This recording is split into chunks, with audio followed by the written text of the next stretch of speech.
UP सरकार में मुसलमान are living under the shadow of death. उनके उनके हर उनके उनके मजहब को, उनकी रिवायत को, उनकी कन्वेंशन को, बड़े गवर्नर रहे, और आप ये बात कह रहे हैं कि मुसलमान मौत के साए में यूपी में, मतलब ये इस सरकार में। यस वही हाल है। हजारों गिरफ्तार किए कर दिए आपने, हजारों आपने गिरफ्तार कर लिए दिल्ली राइट। एनकाउंटर तो विकास दुबे का भी हुआ, सीआईए के नाम पर। अगर आप ऐसे देखेंगे एनकाउंटर तो विकास दुबे का भी हुआ। आपने आप जो आंकड़ा दे रहे हैं उसके हिसाब से 27% मुसलमान थे, 33% तो बाकी थे ना जी।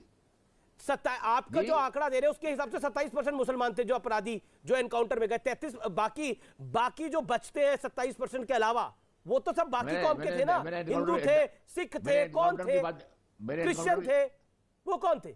मैंने एनकाउंटर की बात नहीं की। आपने इतनी बड़ी स्टेटमेंट दी है कि मुसलमान is living under the threat of death, यानी मुसलमान मौत के साए में है योगी आदित्यनाथ और नरेंद्र मोदी के शासन। I repeat it. पर ये आपको लगता नहीं है आपकी हेट है नरेंद्र मोदी और योगी आदित्यनाथ? आपने सारी कुरैशी बिरादरी का कारोबार खत्म कर दिया। आपने चमड़े के कार्य करने वाले लखपति लोग भूखे मर रहे हैं आज। आप तो देखिए माशाल्लाह लखनऊ में बैठे हैं, योगी सरकार पर नरेंद्र मोदी की सरकार को पूरी कुरैशी बिरादरी को, बड़ा बयान दे रहे हैं, कुरैशी बिरादरी को भूखा मार दिया आपने। पूरी कुरैशी बिरादरी को आपने खत्म कर दिया, पूरी कुरैशी बिरादरी को आपने बर्बाद कर दिया। देखिए अब मुझे बीजेपी से एक वर्ड लेना पड़ेगा। Sudhanshu Trivedi, BJP member of parliament, senior leader, spokesperson. Sudhanshu ji, देखिए मैं कहना चाह रहा हूं, जो कुरैशी साहब कह रहे हैं कि मुसलमान डेथ के साए में, जनाब आप भूल गए हाशिमपुरा मलियाना। एक ही मौका है जब 40-50 मुसलमानों को निकाल के खड़ा करके धड़ धड़ धड़ धड़ धड़ धड़ गोली मार दी गई थी, उसके बाद कोई जांच तक नहीं हुई थी। और यह आरोप कोई नया नहीं है, तो बहुत पुराना है। मैं तो उस जमाने की याद दिला रहा हूं जब बीजेपी की कोई हैसियत नहीं थी, हम 2 सीटों की पार्टी थे। ये टाडा कौन लाया था? राजीव गांधी जी की सरकार लाई थी ना, हम तो 2 सीटों की पार्टी थे। तब भी यही आरोप था कि मुसलमान जो है वो टाडा में ज्यादा मारा जा रहा है, पकड़ा जा रहा है, उसके ऊपर टारगेटेड कार्रवाई हो रही है। फिर नरसिम्हा राव की सरकार ने हटा दिया। मैं पोटा की बात नहीं, टाडा की बात कर रहा हूं। लाई भी कांग्रेस, हटाया भी कांग्रेस, और तब भी यही रोना था। तो समस्या यह है कि यह एक प्रकार का रोना है। अजीत साहब, आप बहुत बुजुर्ग व्यक्ति हैं, पुराने व्यक्ति हैं, राजनीति को बहुत गहराई से देखा है। मैं याद दिलाना चाहता हूं, जब इस देश में अल्पसंख्यकों की बात आती है, आज किस देश में, ये बताइए, 1971 की अभी हमने लड़ाई की 50वीं वर्षगांठ मनाई। भारत का फील्ड मार्शल कौन था? सैम मानेकशॉ, माइनॉरिटी था। भारत का जो पहला एटॉमिक जो प्रोग्राम चला, डॉक्टर भाभा, वो माइनॉरिटी थे। इतने बड़े बड़े माइनॉरिटी के लोग हुए, चाहे जैन हो सबसे पढ़े लिखे, पारसी सबसे पढ़े लिखे, जैन सबसे ज्यादा बिजनेस करने वाले, सिख सबसे ज्यादा एंटरप्रेन्योर।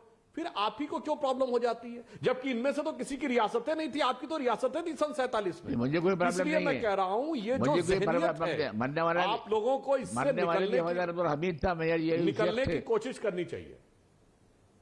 लेकिन आप तो इतना बड़ा बयान दे रहे हैं। मैं कह रहा हूं बिल्कुल निकले जी। आप इतना बड़ा बयान दे रहे हैं कि नरेंद्र मोदी और योगी के शासन में मुसलमान डेथ की थ्रेट के अंडर है। हाँ बिल्कुल, इकोनॉमिकली, पॉलिटिकली उनको कारोबार बंद हो जाए, लोग भूखे बंद रहे, क्या कहूंगा उसके लिए? मैं क्या हजारों कुरैशी बिरादरी के लोग बेकार हो गए हैं, हजारों चमड़े करने वाले भूखे मर रहे हैं। मतलब क्या जिंदगी है उनके लिए? वो सुधांशु जवाब, they are living under the shadow of death. जो इन्होंने कहा कि मुस्लिम्स जो हैं वो लिविंग अंडर द थ्रेट, तो मैं जनाब जवाब देना चाहता हूं, सबसे ज्यादा अगर पक्के मकान मिले हैं तो इस दौर में मुस्लिमों को मिले हैं सबसे ज्यादा अगर स्टार्टअप में जो छोटा व्यवसाय करने वाले लोग थे, चाहे लखनऊ के चिकन के कारीगर हो, बनारस के साड़ी वाले कारीगर हो, मुरादाबाद के पीतल के कारीगर हो, उसमें ज्यादातर मुसलमान थे जिनको सबसे ज्यादा कुरैशी अगर आप देखें तो आयुष्मान भारत में जो हेल्थ की सिक्योरिटी मिली है, जितनी हेल्थ की सिक्योरिटी इस बार मिली, इससे पहले कभी मुसलमानों क्या हुए? जनाब चमड़े करने वालों का कारोबार क्या हुए? उनकी बात कीजिए ना। हम आगे कुरैशी बिरादरी की हजारों लाखों लोग बर्बाद कर दिए आपने। बदलते रहते हैं, वक्त बदलता है, टेक्नोलॉजी बदलती है, कारोबार बदलते हैं। किसी जमाने में इक्के चलते थे, अब टैक्सी चलती है। तो नया कारोबार आता है, नए रोजगार के आपने मुकाम आते हैं। तो क्या किया आपने उनके बदले? अगर आपने उनके चार्टर हाउस बंद कर दिए, लाइसेंस कैंसिल कर दिए, क्या बदल दिया आपने उनका? आगे लाखों लोग बेकार हो गए हैं, चमड़े कारोबार के लाखों लोग बेकार हो गए हैं। जिंदगी है ये, वो नहीं लौट का है ये, भूखे मार रहे हैं लोग ये। अच्छा चलिए, आप दवाई नहीं मिल मैं रही। आपसे साहब पूछना क्या चाहता हूं कहना कि चाह रहे हैं, हमारी वो बेकार हो सरकार गए? ऐसा क्या बंद हो गया योगी आदित्यनाथ के शासन में, नरेंद्र मोदी के शासन में? ऐसा क्या बंद हो गया कि वो बेकार हो गए सारे? ऐसा क्या हो गया कुरैशी साहब? पूरी कुरैशी बिरादरी के चार्टर हाउस बंद कर दिए हैं, लाइसेंस कैंसिल कर दिए हैं, गोश्त की दुकानें बंद हो गई हैं, चमड़े की ट्रेनिंग बंद हो गई है, चमड़े के हजारों लोग बेकार हो गए हैं। अरे भाई, अभी मेरी जो जानकारी में मेरठ के अंदर चोर बाजार में जहां चोरी की गाड़ियां बिकती थी वो बंद हो गया है। अब वो लोग कह रहे हैं कि मैं फल और फ्रूट की सब्जी लगाना फल और फ्रूट की ठेली हम लगाना चाहते हैं, उनकी दुकानें खोलना चाहते हैं, जूते की दुकानें खोलना चाहते हैं। अच्छा ही है वो। आपको लगता है वो जो चोर बाजार में दुकानें खुलती रहे वो सही थी? आपका इंटरेस्ट चोर बाजार में होगा, मेरा आपका इंटरेस्ट चोर बाजार में होगा, मेरा नहीं है इंटरेस्ट। मैं बात कर रहा हूँ ट्रेंडिंग की, शटर हाउसेज की, मीट शॉप की, उनके कारोबार की। लाखों लोग बेकार हो गए हैं, भूखे मर रहे हैं। नहीं कुरैशी साहब, ऐसा वही तो मैं पूछ रहा हूँ, ऐसा क्या हो गया कि योगी आदित्यनाथ के शासन में सब लोग बेकार हो गए?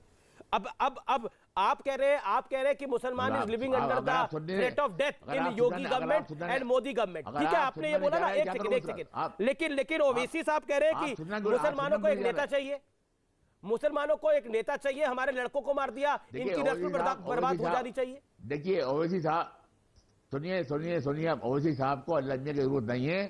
ओवैसी साहब खुद ही मुसलमानों की नस्ल को बर्बाद कर रहे हैं। मतलब मुसलमानों में इतना जहर भर रहे हैं फिरका परस्ती का, वो बीवी के दलाल बनकर कि उनको वो खुद मुसलमानों की नस्लों को बर्बाद कर रहे हैं ओवैसी साहब। देखिए, अब वारिस पठान है यहाँ पर, ओवैसी साहब की पार्टी के वारिस पठान, आप लोग मुसलमानों की नस्लों को असल में खराब कर रहे हैं। ओवैसी साहब का क्या मतलब था नस्ल हम बर्बाद कर देंगे, इससे मतलब क्या था? और कुरैशी साहब कह रहे हैं कि हम असल में मुसलमानों की नस्लों को खराब कर रहे हैं, आप जहर बोने का काम करते हैं। देखिए अमीश भाई, आज बहुत सीरियस डिबेट है। अमीश भाई, अगर आप में हिम्मत हो, जिगर हो, कलेजा हो तो मुझे सुनिए, वरना मैं उठ के चला जाऊंगा इस डिबेट से। अगर हिम्मत है तो सुनिए मेरी बात, ना मुझे आप काटेंगे, आप बोलिए अपनी बात। आप बोल रहे हैं तो मैं बोलूंगा अपनी हिम्मत है तो बुला रहे हैं आपको, इसमें हिम्मत क्या? लड़ाई झगड़ा सबसे पहले तो मुझे आपसे आपत्ति है, लड़ाई झगड़ा नहीं, हम तो सालों से डिबेट करते आ रहे हैं अमीश भाई, मगर आज कुछ और ही बात करना चाहता हूं मैं आपके साथ में।